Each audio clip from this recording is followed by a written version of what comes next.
রহমানের রহিম। ফৌজদারি কার্যবিধি 1898 সালের আইন।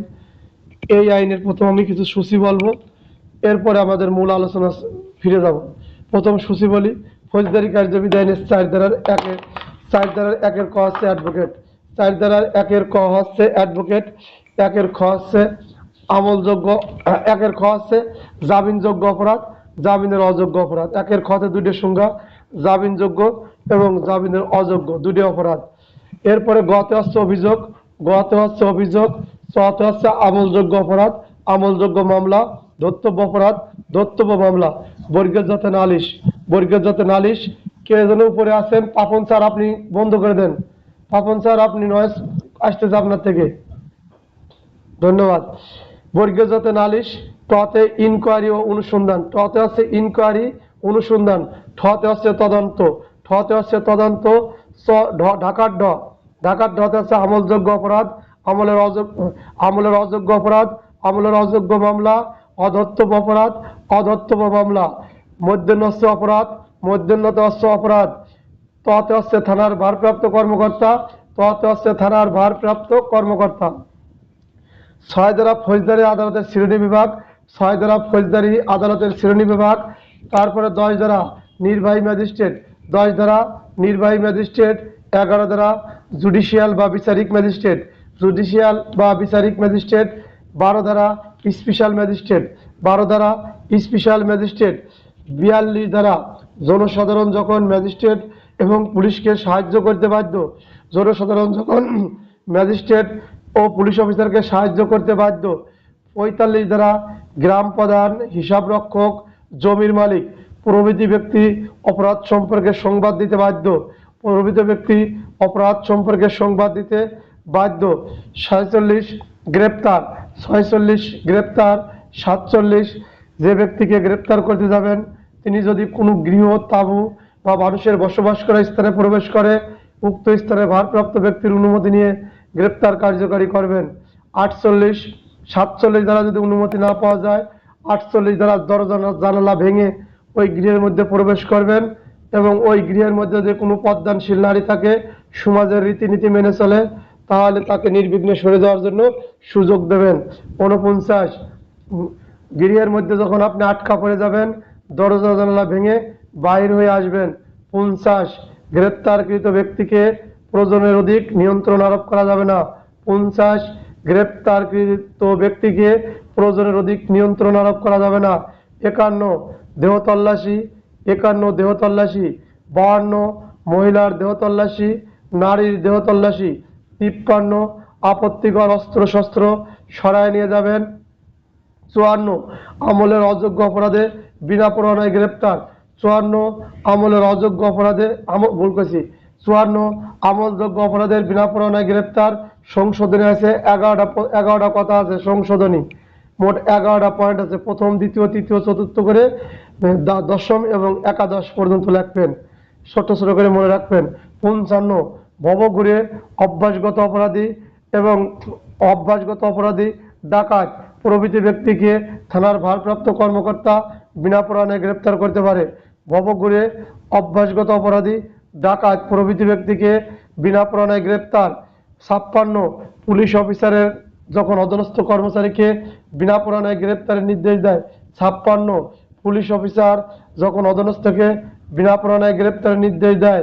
57 নাম ঠিকানা জানাতে যদি অস্বীকৃতি করে, আমলের অযোগ্য অপরাধ বা নাম ঠিকানা জানাইছে পুলিশ অফিসারের কাছে যদি মিথ্যা মনে হয়, তাকে বিনা পরোয়ানায় গ্রেপ্তার করে। নাম ঠিকানা জানাইতে যদি অস্বীকৃতি করে অথবা যে নাম ঠিকানা বলছে সেই নাম ঠিকানা পুলিশ অফিসারের কাছে সন্দেহ হয়, মিথ্যা বলে মনে হয়, সেক্ষেত্রে পুলিশ অফিসার তাকে বিনা পরোয়ানায় গ্রেপ্তার করবে। 58 অপরের এখতিয়ারাধীন এলাকায় অপরাধীকে অনুসরণ, অপরের এখতিয়ারভুক্ত এলাকায় অপরাধীকে অনুসরণ এবং অনুকরণ করা। 59 বেসরকারি লোক কর্তৃক গ্রেপ্তার, তার দৃষ্টি সমন্বয়ের মধ্যে যদি কোনো জামিনের অযোগ্য, আমলযোগ্য এবং সরকার কর্তৃক ঘোষিত অপরাধী থাকে, তাকে বিনা পরোয়ানায় গ্রেপ্তার করবে। 60 দ্বারা গ্রেপ্তারকৃত ব্যক্তিকে অবিলম্বে থানার ভারপ্রাপ্ত কর্মকর্তার নিকট নিয়ে যাবেন। গ্রেপ্তারকৃত ব্যক্তিকে অবিলম্বে থানার ভারপ্রাপ্ত কর্মকর্তার নিকট নিয়ে যাবেন। 61, গ্রেপ্তারকৃত ব্যক্তিকে 24 ঘন্টার অধিক সময় পুলিশ হেফাজতে রাখা যাবে না। গ্রেপ্তারকৃত ব্যক্তিকে 24 ঘন্টার অধিক সময় পুলিশ হেফাজতে রাখা যাবে না। এরপরে 67, 66, আসামি পালায়ন করলে তাকে অনুসরণ এবং পুনরায় গ্রেপ্তার করতে পারবেন।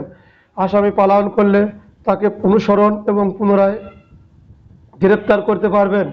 67 ধারায় বলছে আসামি যদি গ্রেপ্তার করার সময় যদি কোথাও প্রবেশ করে, 66 ধারায় যখন আপনি গ্রেপ্তার করতে গেছেন আসামি কোথাও প্রবেশ করছে, তাহলে 47, 48 ধারা এবং 49 যে বিধান পড়ছিলেন সেই বিধান উপরোক্ত তখনও করতে পারবেন। ঠিক এতটুক। 68 ধারা সমনের ফরম, সমনের সংজ্ঞা, সমনের টিকা, সমন কে কে জারি করতে পারে, সমনের উদ্দেশ্য, সমনের প্রয়োজনীয়তা, সমন কেন জারি করা হয়, এ বিষয়গুলো এখান থেকেই লাগবেন। সমন 69 সমন কে কে সমন জারি করার পদ্ধতি, 69 সমন জারির পদ্ধতি, 69 সমন জারির পদ্ধতি, 70 সমনের উদ্দিষ্ট ব্যক্তিকে মানে সমন যার পর জারি করা হয়েছে সেই ব্যক্তিকে খুঁজে না পাওয়া গেলে ওই বাড়ির সাবালক ব্যক্তির নিকট দেবেন সংশোধনী, ওই বাড়ির সাবালক ব্যক্তির নিকট দিয়ে সমন জারি করবেন। এরপর 71 দ্বারা উপরোক্ত আলোচনা যখন সমন জারি করা যায় না প্রকাশ্য স্থানে লটকাবেন। উপরোক্ত মুক্ত আর পড়বেন না, মনে রাখবেন 71 পড়বেন, লটকায় সমন জারি করবেন। ব্যক্তিকে না পাওয়া গেলে লটকায় জারি করবেন। সহজ হিসাব সহজ করে লিখবেন। এরপরে 72 প্রজাতন্ত্রের কর্মচারী অথবা লিখবেন সরকারি কর্মচারীর উপর সমন জারি, সরকারি কর্মচারীর উপর সমন জারি, প্রজাতন্ত্রের কর্মচারীর উপর সমন জারি। 73 দ্বারা স্থানীয় সীমানার বাইরে সমন জারি, স্থানীয় সীমানার বাইরে সমন জারি।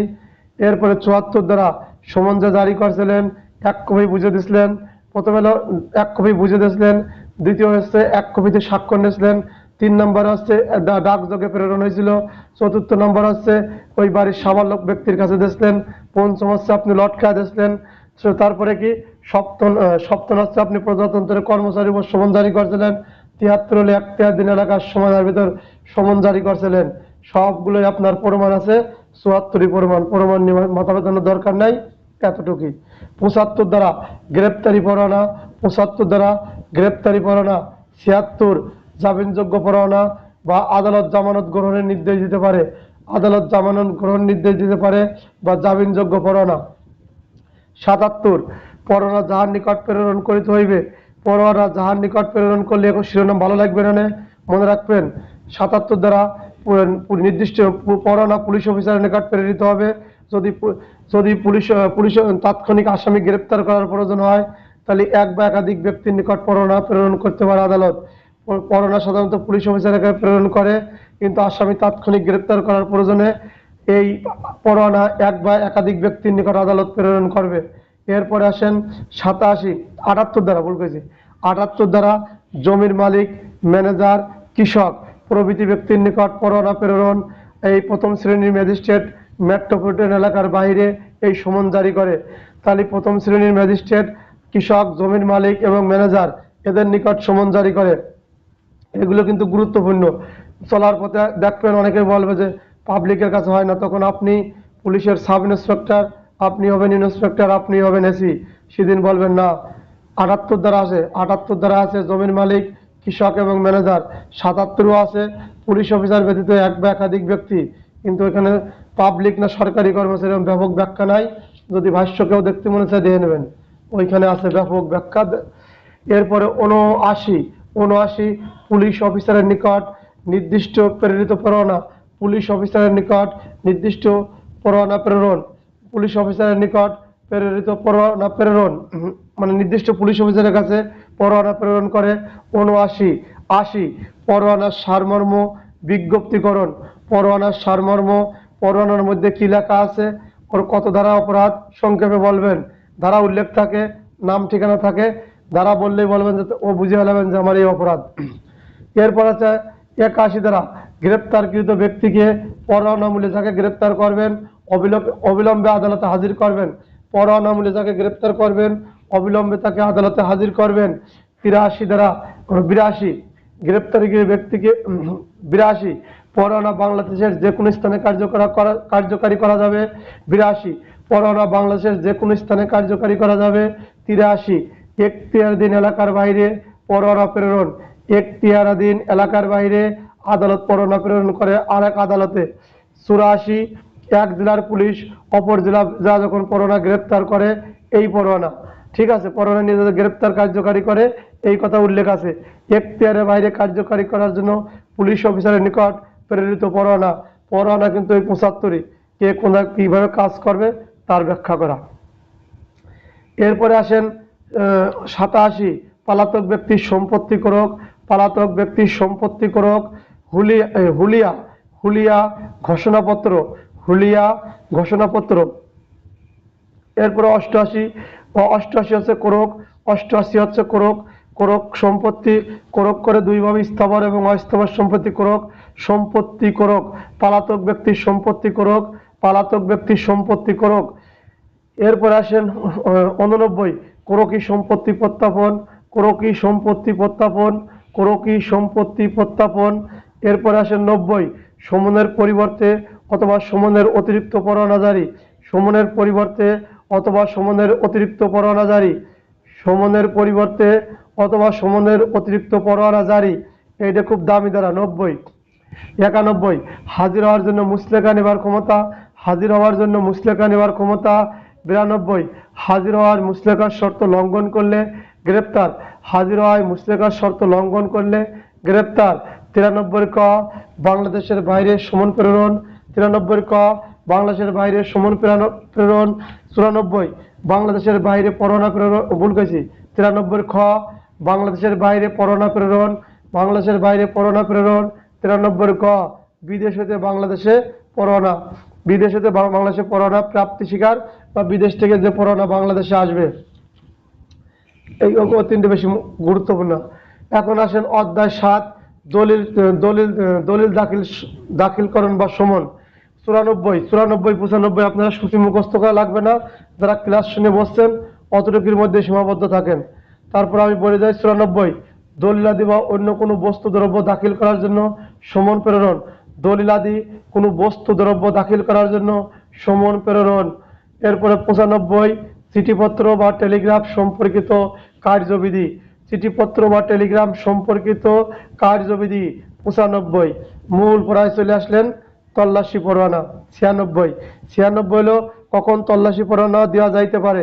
96 কখন তল্লাশি পরোয়ানা দেওয়া যাইতে পারে মূল বই পড়বেন। আমি যতই বলি মূল বই দেখবেন, দেখুন সব মিলে যাবে, a+b²। এরপরে আসেন 97, পরোয়ানা নিয়ন্ত্রণের ক্ষমতা। পরোয়ানা কি করছে? নিয়ন্ত্রণ। কোথায় তল্লাশি করার জন্য পরোয়ানা পাঠাইছে, ওই পরোয়ানা নিয়ন্ত্রণ। 97, 98, যে বাড়িতে চোরাই মাল, জাল দলিল, নকল সিল, নকল স্টাম্প প্রস্তুত, বিক্রয়, বাজারজাতকরণ বা গুদামজাতকরণ করার জন্য রাখা হয়, উক্ত স্থানে তল্লাশি করবে। 98, 99 ক, 99 ক কি বলছে? কতিপয় প্রকাশনা বাজেয়াপ্ত ঘোষণা এবং উহার জন্য তল্লাশি পরোয়ানা।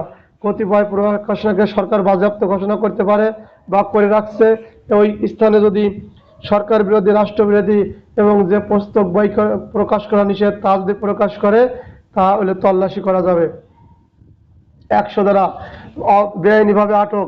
বেআইনিভাবে আটক বা অবরোধ করে রাখছে, বেআইনিভাবে আটক বা অবরোধ যদি করে রাখে সেই ক্ষেত্রে তল্লাশি, সেই ক্ষেত্রে উক্ত ব্যক্তি উদ্ধার করার জন্য তল্লাশি কার্যক্রম করা হবে।